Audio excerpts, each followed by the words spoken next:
So how do they communicate with each other? These nodes have to talk to each other and decide whether to fire or not, right?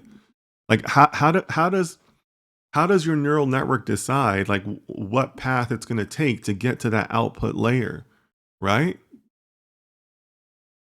Okay. So Bimala says Relu helps to fire the neutrons or decides to not fire. Okay.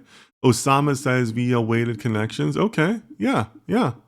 Um I love how you guys are being creative in the answers.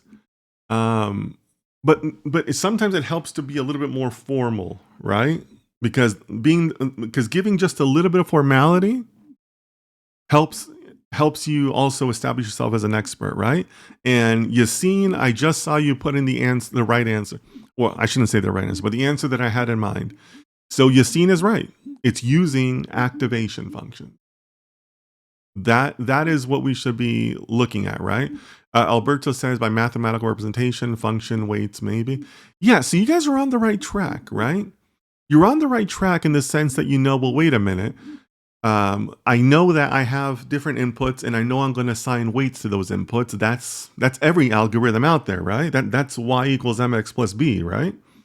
So you guys are on the right track. All of you gave great answers. But Yassine here has it. Yassine has it. What using activation functions, and that's really what I'm looking for there, right? They communicate or don't, right? Because there are situations where you're going to have nodes that don't do anything with activation functions. Nodes essentially exist to compute activation functions. That's it. That's what a node does. That's the whole purpose of a node. That's how we are representing the human consciousness of making decisions by having activation functions that take in a weight, right? Taking a weight and a factor, one of your inputs. It does some processing, whatever the algorithm is for that activation function, and moves on. It sends a value out, right?